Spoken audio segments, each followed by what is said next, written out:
The challenges facing our world are growing all the time. How do we build stronger economies with equal opportunities for all?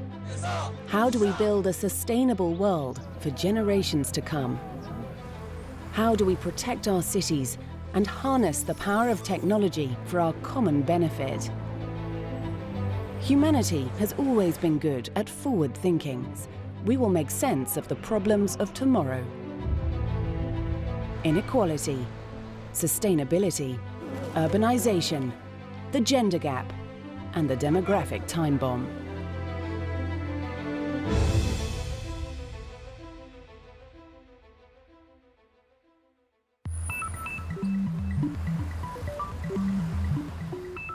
The world is changing. Today we stand on the brink of a fourth industrial revolution, one that will transform the way we work, the way we live, and even what makes us human. There's a group of technologies that are combining to create transformation across almost every industry at the moment. And those technologies include things like artificial intelligence, 3D printing, robotics, big data, and then some things on the sort of life sciences front in terms of genetics and medical imaging. And that these things are sort of combining in a way that's bringing about a host of transformative changes across industries. I would describe the fourth industrial revolution actually quite similarly to how I would describe the past three, and that is technology that leads to massive gains in productivity. And massive gains in productivity mean substantial improvements to everyone's quality of life. The world has been through revolutions before. The advent of mechanization, then electronics, then the digital revolution, all profoundly changed the world's economies. But this revolution could be even more disruptive. I think in previous revolutions, you could really talk about them as industrial revolutions. What was changing was how things were made, factories, industry, often heavy industry in particular. Here you're seeing transformation across really a whole range of not just industry, but services and the creation of whole new business models that didn't exist before. What's different a little bit about this particular revolution is that it gets into a whole range of things that people only thought were ever only possible for humans to do. Jobs that were human jobs before aren't going to be human jobs anymore. At the heart of this fourth revolution is artificial intelligence, the ability of machines to match and perhaps one day surpass the cognitive ability of their human creators. What's happening now is a big deal. It is making a big difference in the way people live, the way people interact with each other. It is sort of obliterating distance. It is, in some cases, removing humans from tasks that we once thought were the sole province of the human mind. These analytic tasks that we thought only a human brain could do, we're suddenly finding that algorithms can do, that machines can do. These are early days in the brave new world of artificial intelligence, but the potential benefits are vast. What are some of the liberating benefits of artificial intelligence? There are actually a lot. If you think about something just like driverless cars, autonomous vehicles, which is one use of AI that people are talking about, that could have a really liberating impact on a lot of people's lives. If you think about older people who can no longer drive, they're very shut in their houses right now, very dependent on others for transportation. With driverless cars, they would be able to go about their daily life. And then you're seeing with big data that this may have a profound impact on drug development, that you'll find new pharmaceuticals being developed at a faster rate to cure diseases because the computers are essentially able to sort through the data and pick up connections that otherwise would be missed. For health in particular, the advantages of machine learning and data science are immense. Those have an incredible chance to address both very infrequent diseases and diseases which affect different parts of the population very differently. If we're going to cure cancer, it's probably going to come through data science. But there is potentially a darker side to this technological revolution, one which could profoundly change the world of work as we know it. A technological revolution will cost jobs. It'll cost jobs in the areas that see the biggest advancements first. A good example of that is feasible over the near term is truck driving. You have self-driving trucks. You don't need the 3.5 million truck drivers that you have right now in the US. What is key as part of this revolution, as productivity goes up, as the economy continues to evolve and new jobs are created, you need to make sure those displaced workers are given the skills to move into these new positions. That's what's key. Will all of them be? No. But I think the key point is you need to make sure if you've lost 3.5 million jobs in one sector, how do you create more than that in another sector? And I think in past industrial revolutions, that's what we've seen happen. And hopefully, and I think it will be what happens again. But what if this doesn't happen? Martin Ford is a software entrepreneur. He has peered into our future economy and sees a world where potentially hundreds of millions of skilled workers are out of a job. I would say that if you look far enough into the future, there is no job anywhere in our economy. There's nothing that anyone does that is completely safe, and that includes even artists and novelists, and the kinds of jobs that you would imagine right now are completely beyond the scope of artificial intelligence. Millions and millions of those jobs are going to be lost, and it's unlikely that enough jobs are going to be created to absorb all of those workers.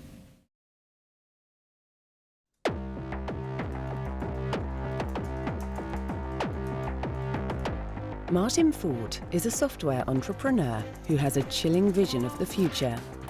His best-selling books have put him at the forefront of a movement which worries about technology, the speed of its growth, and the immense potential it has to change the world.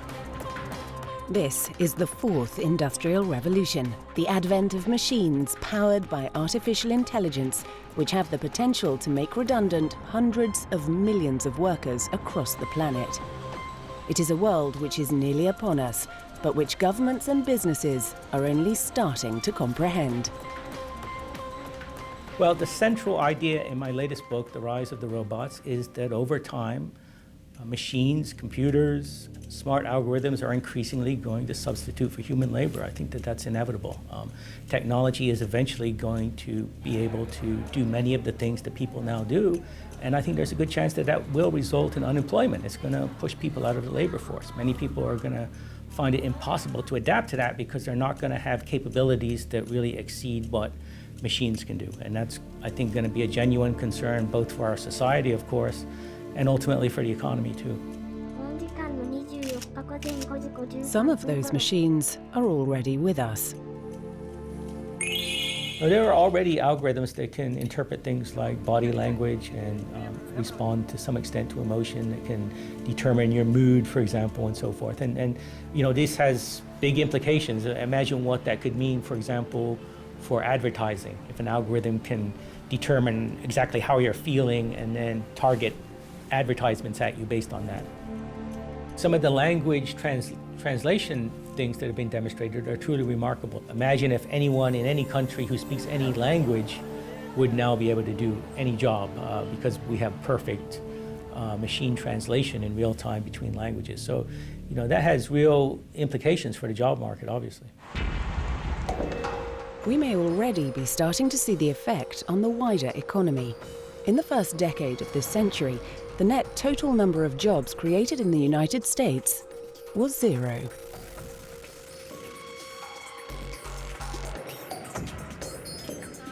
What we see is that in the United States, we've been having what we call jobless recovery. So clearly there's something happening there, and I think part of what's happening is that jobs disappear when a recession happens, and then when finally recovery comes back, companies find that they're able to leverage technology to avoid rehiring a lot of those workers. And so it's taken longer and longer for the jobs to reappear. Throughout history, technology has always disrupted economies and societies. In the late 19th century, 50% of US workers were employed on farms. By 2000, it was less than 2%. Those workers found work in other sectors. But Martin thinks this time it's different. What transformed agriculture was a specific mechanical technology. Now we've got a technology that's really just ubiquitous. It's across the board. Artificial intelligence is something that's just scaling across our entire economy. It's not something that's impacting just one sector. It's something that literally is everywhere, and as a result, it means that there isn't really going to be any safe haven for workers. What makes the new technology so ubiquitous is the development of a new virtual world, the world of big data. Well, big data essentially is the collection and use of just massive amounts of data. And in big corporations, for example, these companies are collecting all kinds of information about their customers, about their business operations, about the actual processes in industrial environments and factories, about the things that their employees are doing. All of this data essentially becomes a kind of feedstock for these smart algorithms.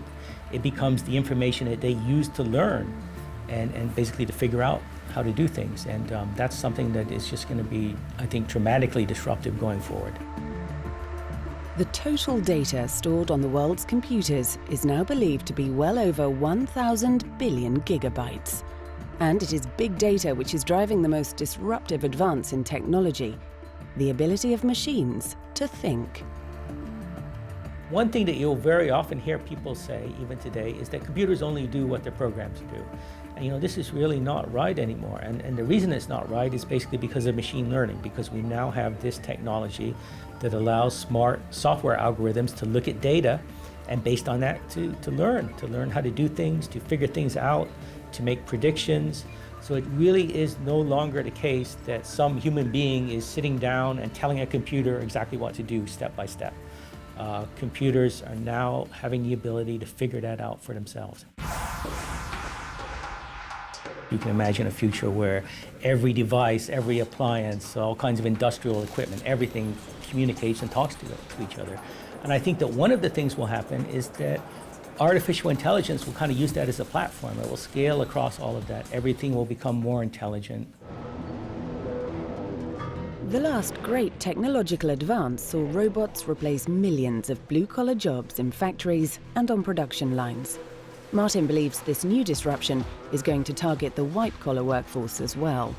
Once a computer learns to do something, then that information can be scalable out to any number of machines. So it's almost as like you can imagine having a workforce of people and you could train one employee to do a particular task, and then you could clone that worker and have a whole army of those workers. That's a bit like the way artificial intelligence works. So machine learning is very scalable. If you've got the kind of job where someone else, another smart person, could maybe watch what you're doing or study everything you've done in the past and figure out how to do your job, then it's a pretty good bet that eventually there'll be an algorithm that will come along and be able to do, essentially that same approach. So that's a lot of jobs. Many of the jobs which might be displaced are those currently occupied by educated, highly paid workers. So you can see really across the board that anyone sitting in front of a computer doing some sort of routine, predictable knowledge work, for example, if they're cranking out the same report or the same analysis again and again, all of that is going to be very susceptible to this. Journalism is one interesting area that's being impacted by this because there are now systems that can essentially tap into data and then they can transform that data into a very compelling news story that many people would read and they can't tell that it was written by a machine. In the future, maybe 90% of news stories will be machine generated.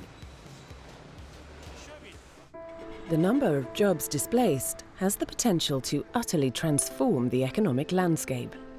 There have been a couple of studies done, most notably by a couple of researchers at Oxford University, and they looked at a number of countries, and most of the results have come back suggesting that up to half of the jobs could be susceptible to automation, perhaps over the next 20 years. That's 60 million jobs in the United States alone.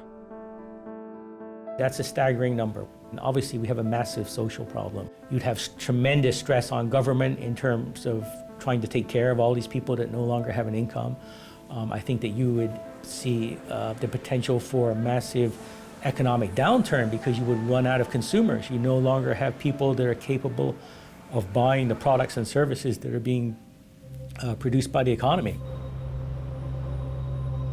A revolution on this scale wouldn't just transform an economy, it would have immense implications for our society.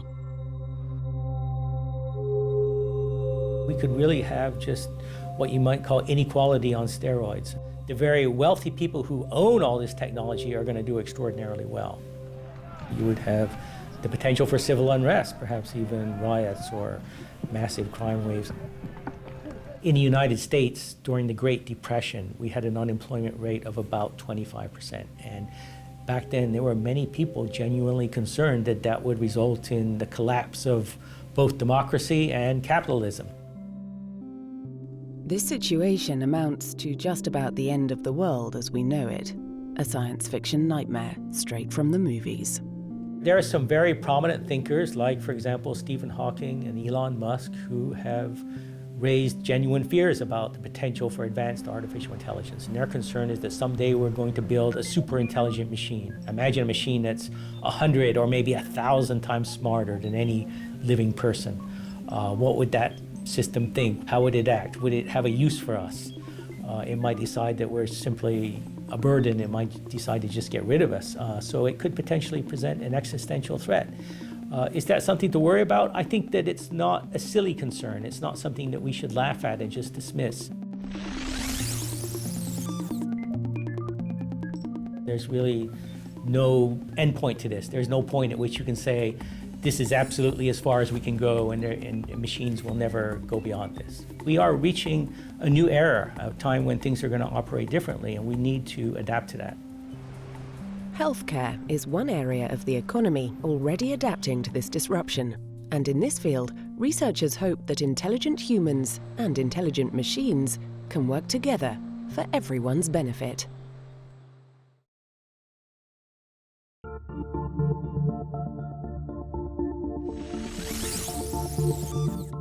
The fourth industrial revolution, the era of artificial intelligence, has arrived. Computers are now mastering tasks once considered the sole preserve of humans and putting millions of jobs at risk. And now business leaders are wrestling with the potentially huge implications. In general, robots of one form or another are going to become much more omnipresent in our lives in a good way. They'll replace a lot of repetitive activities that people are currently doing. Robots will have a dramatic effect on the labor pool, lower the cost of products. People will start to realize that just about every manual task eventually will probably be done by a robot. Martin Ford's books have highlighted the threat to the job market. But even he sees areas where artificial intelligence could be beneficial. I do think that healthcare is actually one of the areas where the impact of artificial intelligence and robotics could be extraordinarily positive in the future. The burden on our economy is growing at a remarkable rate, especially in the United States. So if we can deploy more artificial intelligence and robotics there to make that more efficient, that'll be a great thing. Analysts expect the AI healthcare market to generate revenues of over $6 billion by 2021, 10 times its current total. Young companies like Hindsight in New Jersey and Enlytic in California are mining data to improve patient outcomes across a range of illnesses. And in New York, IBM researchers have developed Watson, an intelligent software system at the forefront of this revolution. It can understand somebody's personality type. It can look at email, for example, and tell you what is the tone of the email. What kind of messages are coming through, whether you intended them or not, right? It can look at, for example, a big encyclopedia and extract all the concepts and the relationship among those concepts. Watson operates in the world of big data, extracting knowledge from the billions of facts and figures floating through cyberspace. I look at the world from the point of view of, the amount of data that there is, and the amount of knowledge that is embedded or insights that's embedded in the data that we are not able to extract today, and therefore we are not able to make the right decisions. So the fourth industrial revolution to me is the ability to have a much better understanding of the world through all of the data, and therefore making better decisions for it.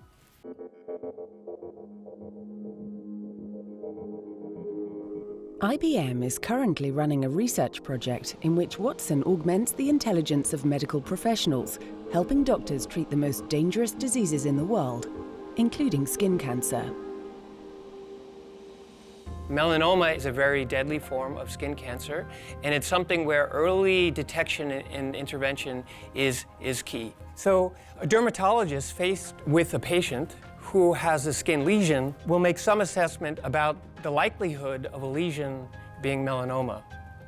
So unfortunately today, dermatologists can make errors. Some melanomas are being missed, and some skin lesions which are perfectly benign are being excised needlessly.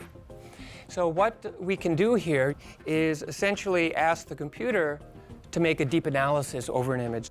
So this image is then being sent to the computer, and it's being automatically analyzed. And what the computer is telling us about this image is that there's a very high probability that it corresponds to melanoma.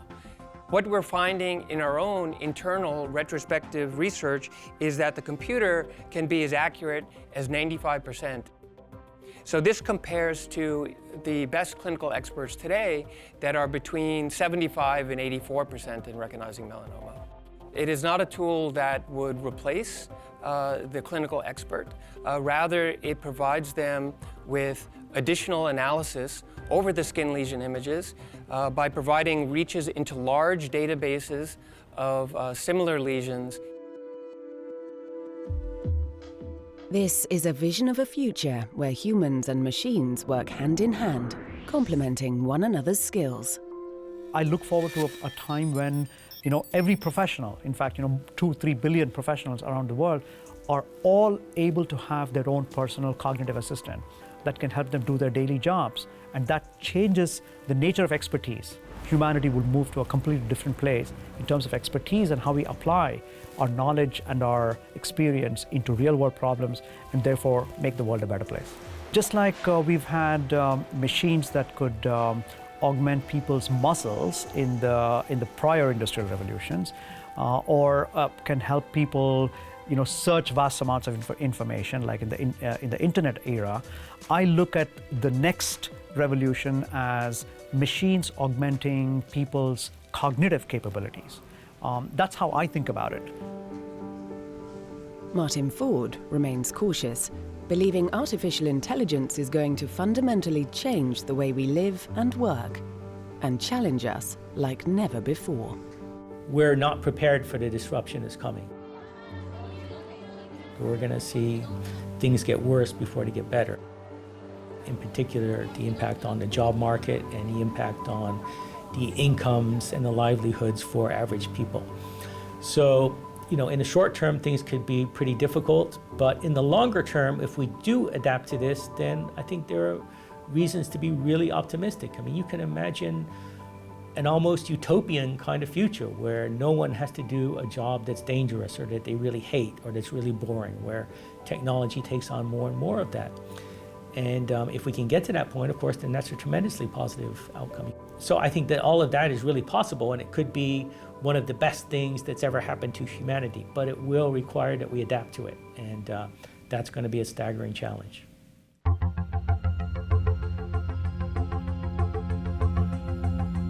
This is the age of the city.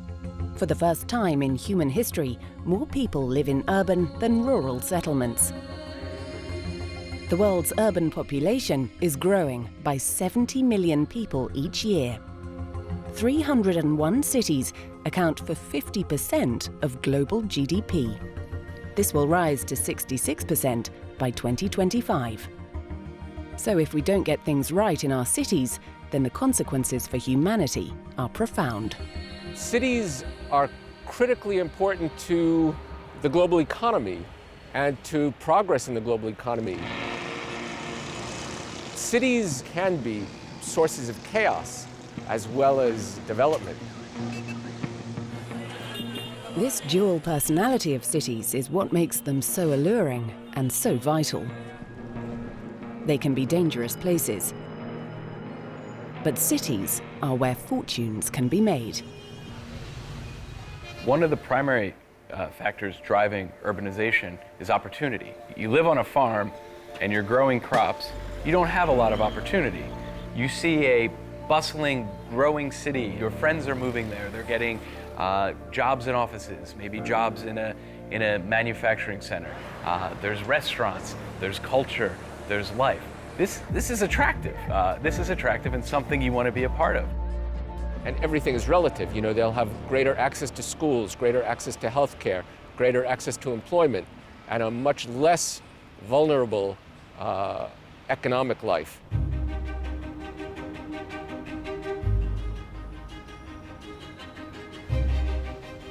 In 1900, 12 of the world's biggest cities were in North America or Europe. 100 years later, this number had fallen to just 2.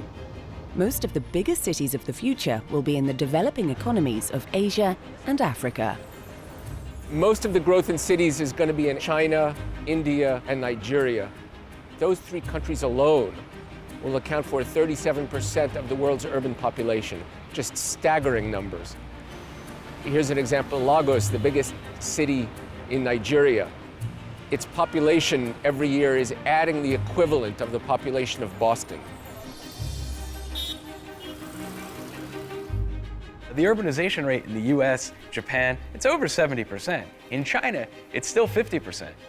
So China may have a lot of megacities, they may have a lot of larger cities, but those cities are either going to get bigger or there's going to be more of them. So I think that's going to be a trend. And I think a lot of emerging markets, especially those with large populations, are going to experience trends like that in the next 50 years. This incredible rate of growth makes the challenges of managing a large city even more difficult. The biggest risks facing cities are the same risks that challenge all of us. Politically, governance, climate change, economic inequality, productivity, economic growth, employment, education, transportation. Those issues that face cities are the same that face everyone, except in a much more concentrated way. One city battling with many of these problems is Rio de Janeiro in Brazil. Alessandra Orofino is on the front line trying to solve them. She believes the world's biggest cities are in danger of sinking under a tide of poverty, decrepit infrastructure, and citizens' apathy. And unless we do something about it, billions will suffer the consequences. The kind of urbanization that we have today can only go so far. If we do not change the way we design our cities, if we do not make cities change with us, we're going to have very serious limits to urbanization. Cities will become impossible to manage, impossible to live in, and just very miserable places to be. I think if we change that process, those limits could change dramatically and potentially be non-existent. But that requires that we think deeply about the environments that we want to be in and how we can better build them together.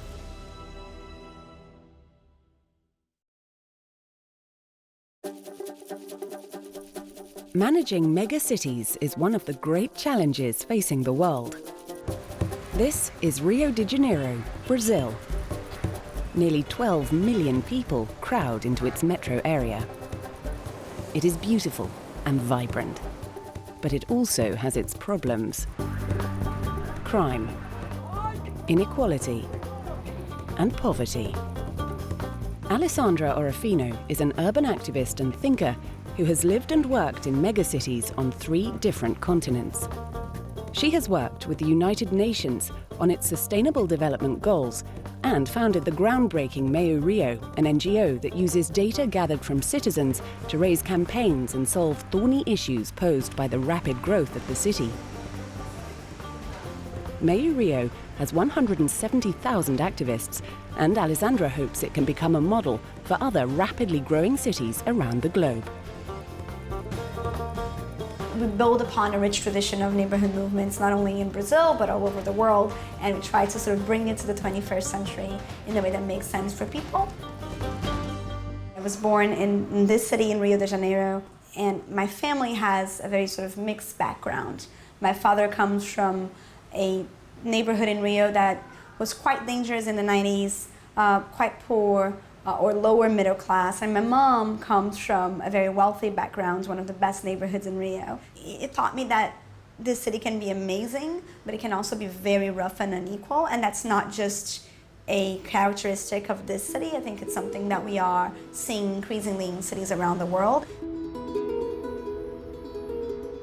Rio de Janeiro is similar to many emerging megacities. Some neighborhoods are as wealthy as anywhere on the planet. Others remain impoverished and cut off. Bridging this gap will, Alessandra believes, have profound benefits for us all. Cities bring people closer together, and they have this intensity in them, this density in them.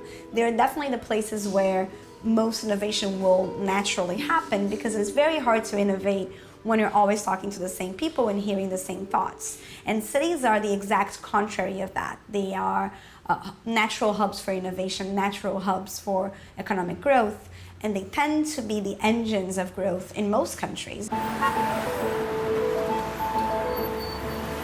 But when this growth is rapid and unplanned, the results are gridlocked streets, poisoned air, and an infrastructure that simply cannot cope.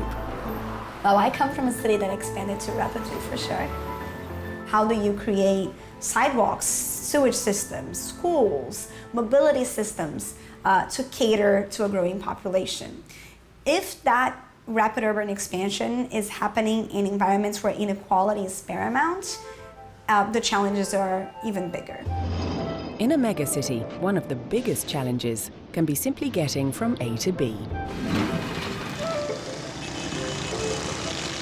Our mobility systems, in general, very few exceptions, suck. When you have a poor mobility system, you just preclude entire segments of the population from living the city, from actually accessing the opportunities and the beauties and the amazingness that cities have, right? Because it's very hard for them to get around. You also preclude the rich people in the city from getting to know other areas in the city, which can be incredibly exciting and a fulfilling experience in and of itself. So you're creating a city in which everyone is living in their own territory, which is terrible. At the forefront of these infrastructure problems are the city's poor. They can become physically cut off from the economic opportunities that living in a city provides. The poor pay the brunt of most things, and I think that includes rapid expansion of cities. The fact that in the developing world, 1/3 of the population is living in slums is something that none of us should accept as we grow and as we think about the planet in which we want to live. Slums are a result of rapid, unplanned expansion. Today, an estimated 863 million people live in slums. If the 104 million slum dwellers in India were a separate nation, they would be the 13th most populous country in the world. But slums are not always hopeless places. The poor are not just sitting waiting for the government to do something for them, they're creating their own urban environments. So if you go to a slum in Rio, you see that most of that infrastructure was built by the community itself over the years. So there is a level of do-it-yourself, a level of initiative that you see a lot more in poor neighborhoods than rich neighborhoods, precisely because the government wasn't there. This means slums must be handled delicately by urban planners. What do we do with areas that were developed by communities but lack infrastructure? Even if we're assuming goodwill in terms of how we handle them, even if the only thing that we want to do is provide those areas with good quality public services, there are choices that need to be made in terms of which pieces of that infrastructure do we leave, which pieces do we change, knowing that it was built by the people. If we don't handle that process in a way that is human and intelligent and actually aims at protecting the interests of the poor communities, we can end up with massive waves of dislocation and destroying an urban fabric and a social fabric that is so important and so vital. Here in Rio, we have a neighborhood called Santa Teresa, and in that neighborhood, we have a tram. It's a historical tram, it's beautiful. Most trams in Rio were destroyed earlier in the 20th century. In Santa Teresa, the neighbors organized and kept their tram. It's a point of pride for them. Santa Teresa was a forgotten neighborhood for a while. It became a lot poorer. And then in the past 5 to 6 years, it has been gentrifying really quickly. And the government decided to turn that tram, which is one of the very few remaining in the city, into a tourist attraction. But what the neighbors said at that point was, The only reason why this tram still exists, and it's vintage and kind of hipstery and amazing, it's because we organized and we kept it here. They created that value. They created the richness of that community. And we see that all over the world. Alessandra believes cities often ignore this creativity. The result is a democratic deficit which erodes faith in the city's government and alienates already vulnerable communities.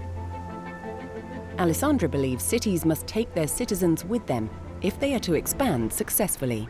I think what we have definitely not gotten right is the process by which we involve citizens. I have not seen one case of a city that has really used the collective intelligence of its citizens and distributed power in a way that makes it actually possible for people to influence the way the city evolves. And when we get that right, I think we'll solve a lot of the other issues that we see.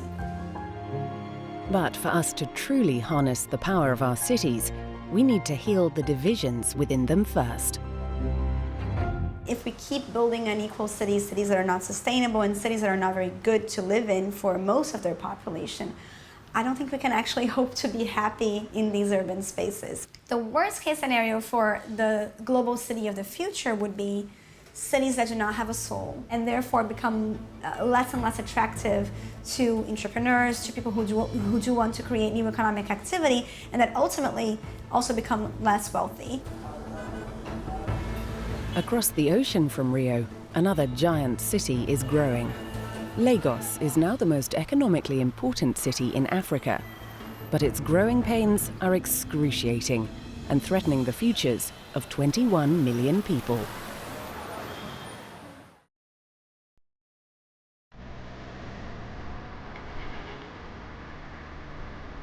More people live in cities than ever before.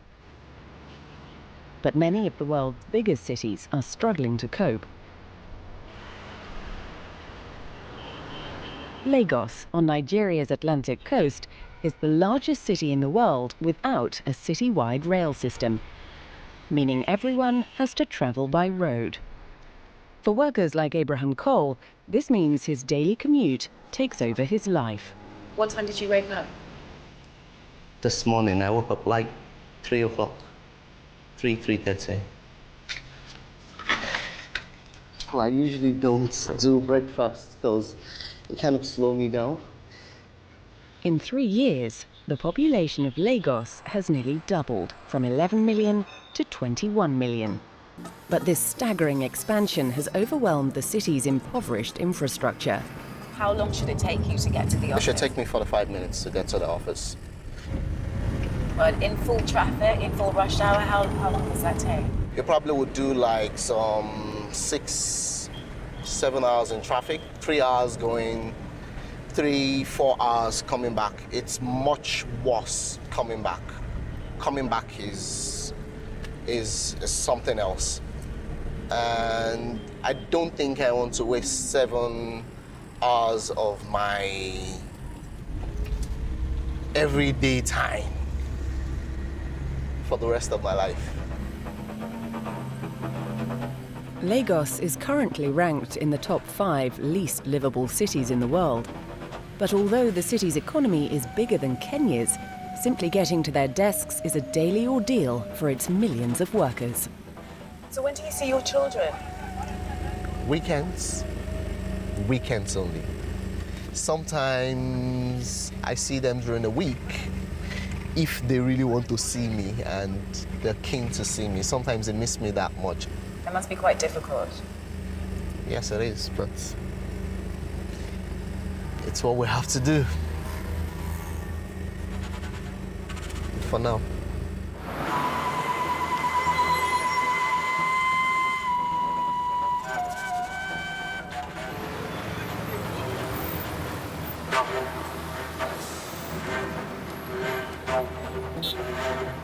Like millions of Lagosian workers, Abraham's first act on getting to work in the morning is to take a nap. There we go. Welcome to my office. So what are you going to do now? I think I have, this is quite early. This is 7:10. So I'll take a nap for like 30 minutes and get ready for work. 2,000 people migrate permanently to Lagos every day, straining the city's infrastructure further and expanding the city from the land to the sea. The result is slums like Makoko, a floating settlement on the city's lagoon.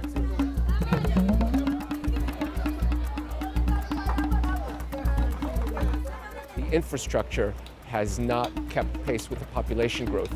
So basic measures of quality of life, just as access to clean water, for example, access to electricity, are limited. So before you even get to issues related to growth and development, Lagos and Nigeria have to sort out much more basic issues of infrastructure. Makoko is the oldest slum in Lagos. 80,000 people live here, in buildings sitting on stilts, connected by a complex system of canals. Successful cities find ways to deliver services to even the most deprived. And that's the challenge, especially in the developing world where resources are at a premium. In Makoko, residents have developed their own infrastructure, including fresh water and electricity. And this three-story floating school, which doubles as a community centre, is the latest addition to this unique environment.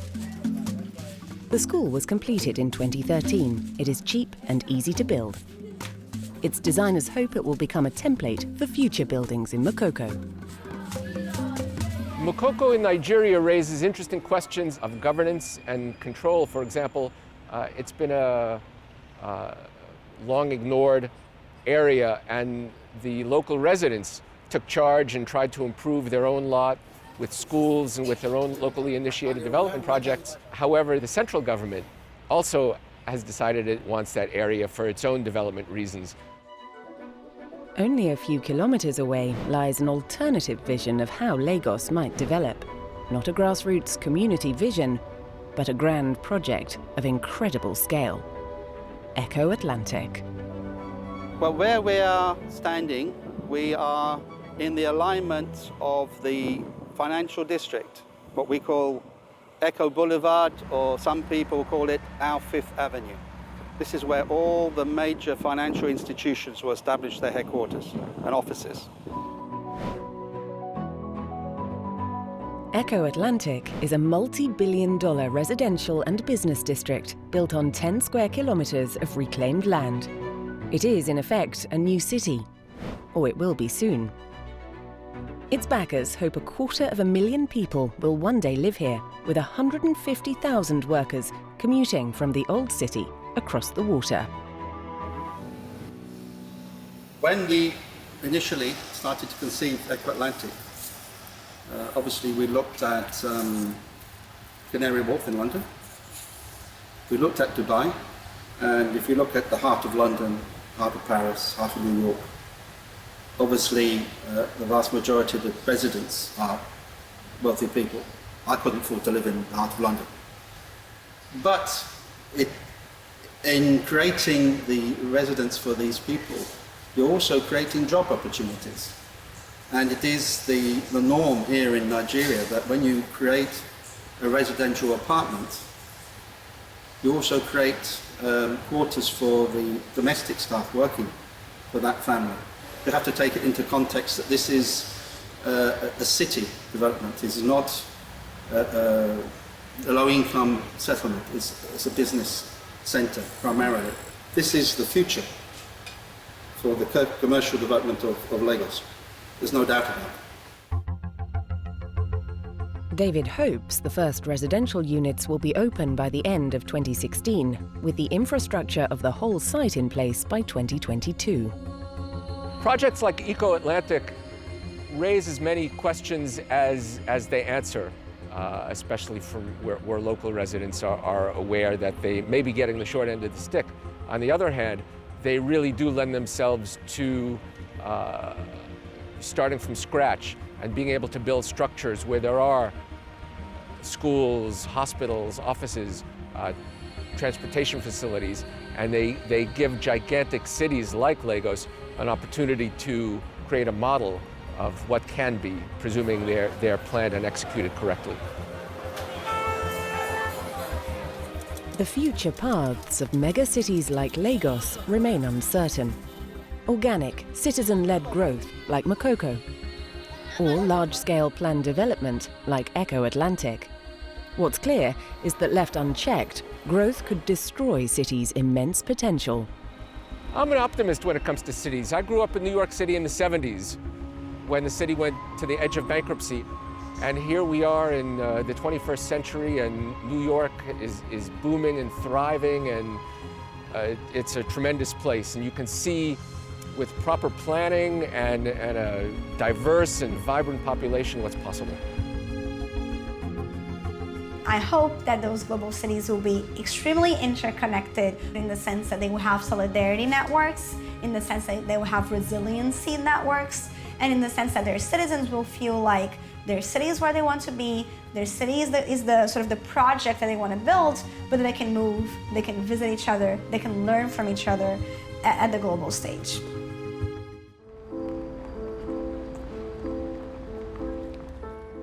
The world of work is still dominated by men. In the Middle East and North Africa, only 25% of women are economically active. Globally, 3/4 of unpaid work is done by women. And even in North American companies, 25% of female employees feel their gender has held them back. If women are half the people, they should have, a fair shot for all of our benefit at contributing to the economy in a way that is really much more equal with men than maybe what we've seen in the past. Of the biggest companies in the world, only about 5% are run by women. On corporate boards, less than 20% of the decision makers at the corporate board table are women right now.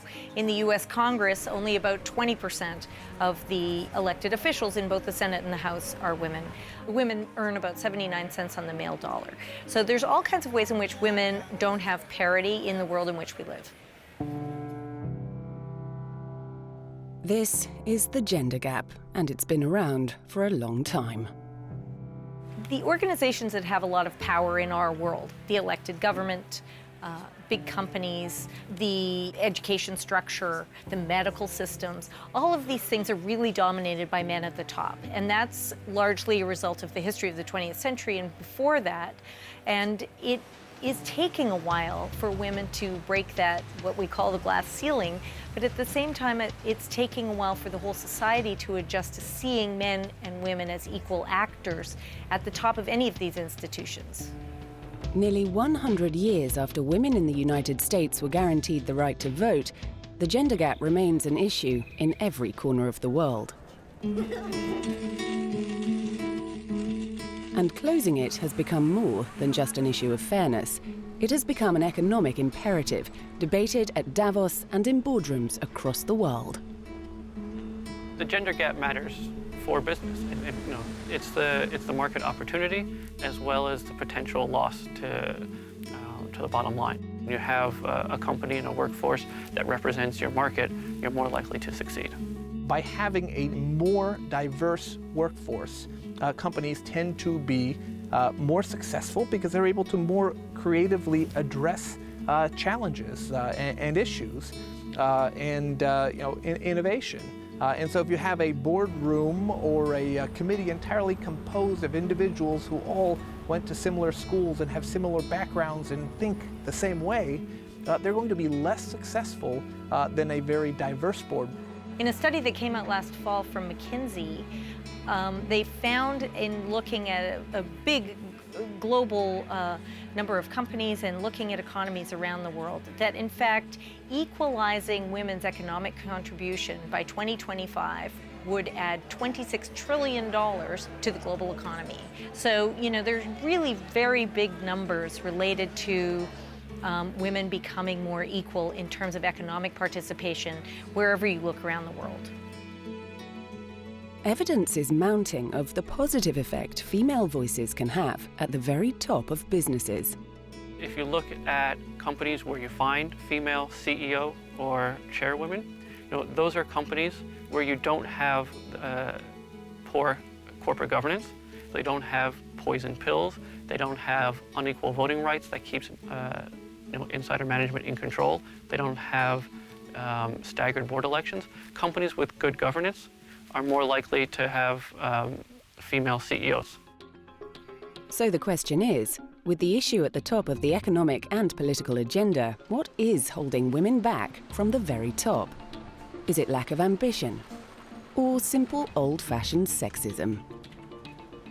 So if we look at professional women in the workforce, about 43% of them leave their profession at some point to deal with care of most likely a child, but also care of elderly relatives. It's very difficult to re-enter your profession at the same level as your male peers who have been present for those last 10 years.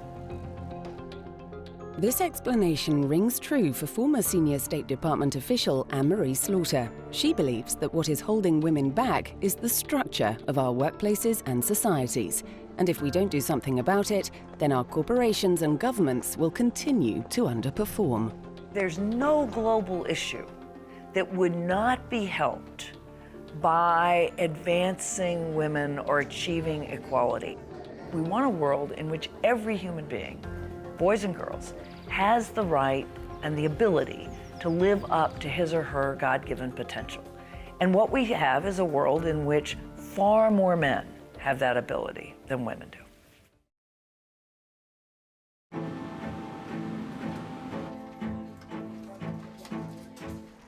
Once upon a time, women were promised they could have it all. But something is holding women back from gaining and retaining the very highest positions in business and government. Anne-Marie Slaughter has reached these heights in her career. For 2 years, she worked for Secretary of State Hillary Clinton, helping to shape the long-term goals of US foreign policy, and now runs the Washington, D.C. think tank New America. But it was a 2012 article in The Atlantic, which she subsequently turned into a critically acclaimed book, which cemented her reputation as one of the most intriguing and thoughtful commentators on the question of women in power.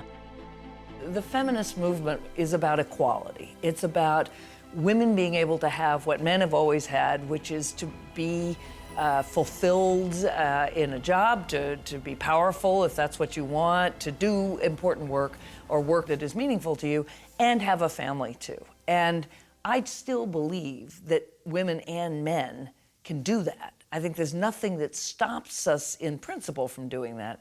But what I now say is we have to make really big changes still if we're going to get there. Because as work is currently structured, as we think about careers currently structured, far too many people do have to make a choice. And far too many of those people are women. This was a choice which Anne-Marie Slaughter had to confront herself. Work in the State Department at a high level is work that depends on the state of the world. And the world is unpredictable by definition, and there's always too much work to do. If there's a revolution in Egypt, you can't say, hold that, I'll be back on Monday. You have to be there when it happens. So I definitely worked pretty much very long hours for 2 years. When I went to the State Department, my family understood that they were going to sacrifice so that I could do something I really wanted. They stayed in Princeton. I worked in Washington. I left home at 5 a.m. on Monday mornings, and I came back late on Fridays. And that was difficult, but I understood that that was what it took to do this job. My oldest son was entering adolescence when I left, and he had a very stormy period. So much so that he started making really quite bad choices. A number of times I would just jump on a train and go home, in the middle of the day, and Secretary Clinton was incredibly understanding.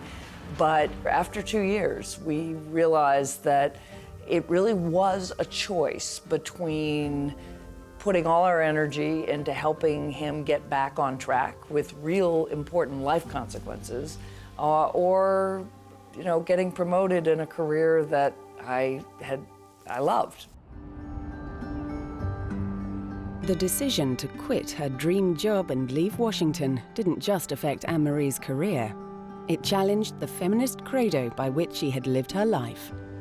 I saw the world differently. I realized that I had been telling women for decades, young students whom I taught, you can make it work. You just have to, work hard and you can make it work. And I couldn't make it work. And if I couldn't make it work, with all the advantages in the world, I had money, I had a husband who was a lead parent, I had every possible way to make it work. Well, then there are places where we simply have to make choices. That was an epiphany. Anne-Marie's decision to put caring for her family before advancing her career saw her accused of betraying feminism. When I wrote my Atlantic article, I got a great deal of criticism from women of my generation or older who were feminist women I admire, but who very much worried that I was setting the movement back. If I told people I'd come back because I wanted to be with my family, I got a reaction that essentially told me, among many people and many women, that they saw me a little differently than they had before, that I wasn't really a player, that I wasn't as motivated or ambitious as they thought I'd been, kind of disappointed. Anne-Marie's experience sparked a debate about whether women can have it all. Facebook COO Sheryl Sandberg had suggested that, in order to get ahead, women needed to be more assertive in the workplace in the face of male power. They need to lean in more. I admire Sheryl Sandberg, and I admire what Lean In has done. I've seen it as somebody who runs an organization. I have seen young women come in and ask me for raises, and I know that they've just read Lean In. They're doing it. They're pushing themselves forward in exactly the way that Sheryl Sandberg recommends, and many women advocate. And I agree with all of that. I think it is a debate about where to put the priority. Anne-Marie believes the problem lies deeper, not just in women's individual behavior, but in the way business and society is structured to make it almost impossible for women to have a career and to care for a family at the same time.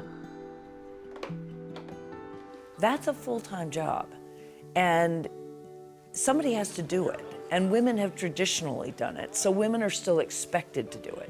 So what you're doing is asking people who are holding 2 full-time jobs to compete with people who are holding only 1. So if a woman is the primary caregiver for her children or for her parents and a full-time breadwinner, she's competing with people who are doing only 1 of those. That's like running a race and having half the people put a pack of rocks on their back and wondering why they don't advance to the finish line at the same pace. Instead of saying, well, that's something that women should still do while they're also working, we need to say parents should have the time and the space to be able to care for their children and also work. But that requires a much bigger shift in thinking.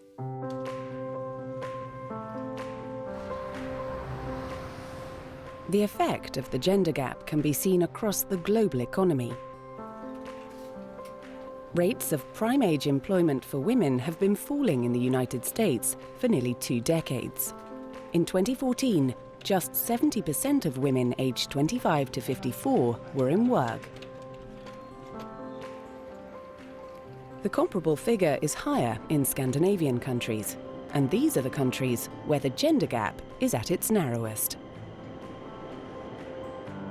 The countries that have gone the farthest toward real equality are the Nordic countries, Denmark and Sweden and Finland and Norway. What they understand is both that you have to recognize that raising children is a social and economic investment, and their governments say we're going to invest in maternity leave and paternity leave. And the paternity leave is particularly important because they create incentives for men to take not a week, not 2 weeks, but up to 6 months.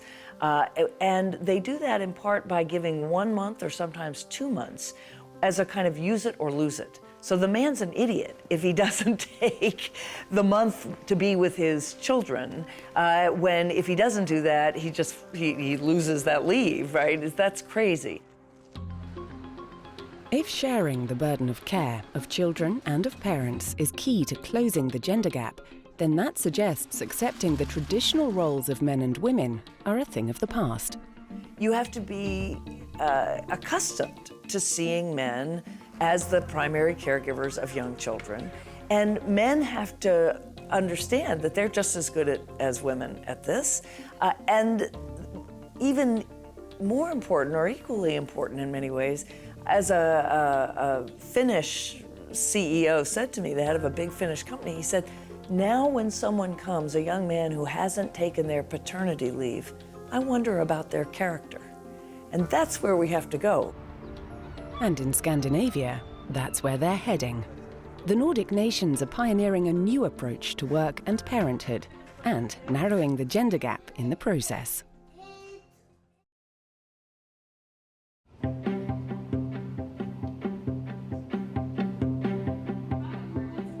Across the world, women are reaching the top in business and politics, but they're struggling to stay there. I call myself an impatient optimist. I'm impatient because the world is getting better for women, but it's not getting better quickly enough. And we need to do a lot to move that forward. And I would love to tell you that because I'm a female CEO, I've changed the fabric of the diversity makeup of my own company and I'm leading by example. But the reality is that we're challenged in terms of female representation. It's not getting better. In fact, post the crisis, there was less diversity on Wall Street than pre the crisis, and one would have thought it would have been the opposite. Right. So I would take the opposite side. Okay. It's not getting better, and it's costing Wall Street a lot of money. Anne-Marie Slaughter thinks this gender gap exists because of the way businesses and government treat family life. In Sweden, along with its Nordic neighbours, attitudes are different. Scandinavia leads the world in gender equality, but its success has been hard-won. I did military service when I was 20 years old, and we were 3 women in a group out of 60 people.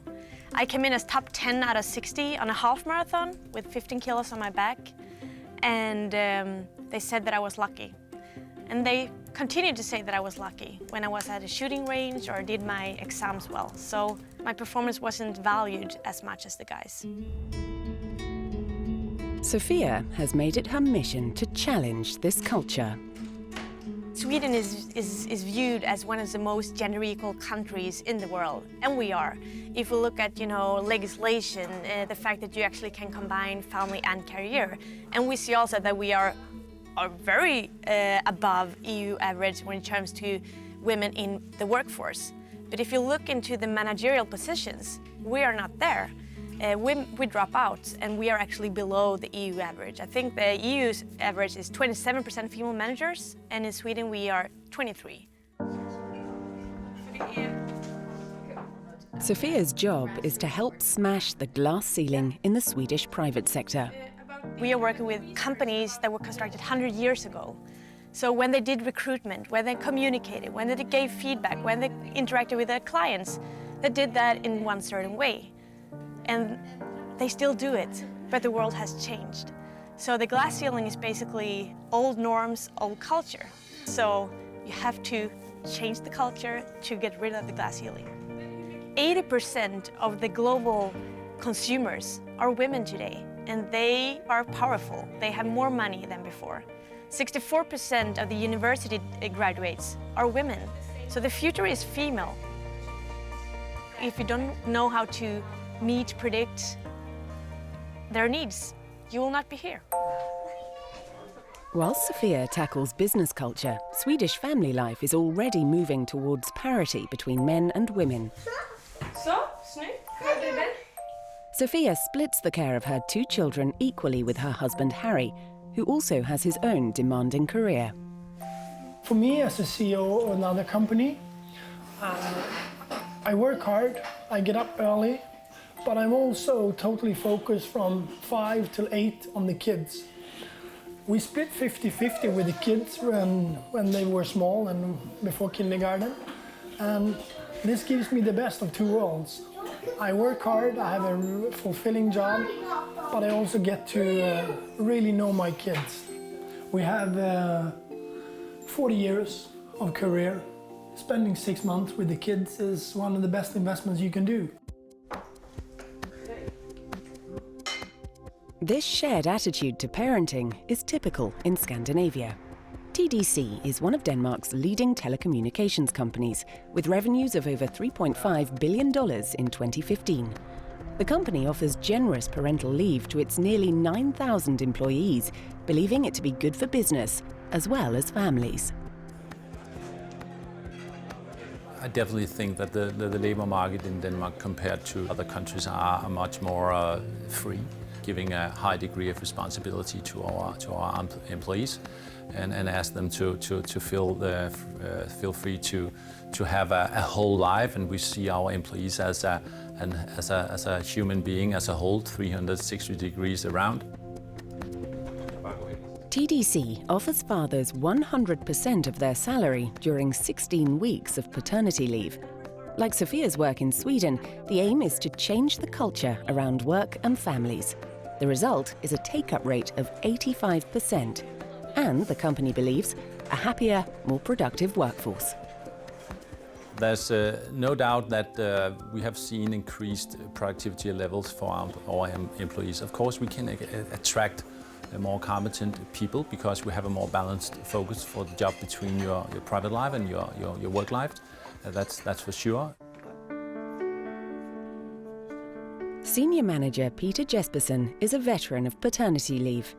He's able to split care of their 3 children with his wife Christine, who then feels the benefit in her own career.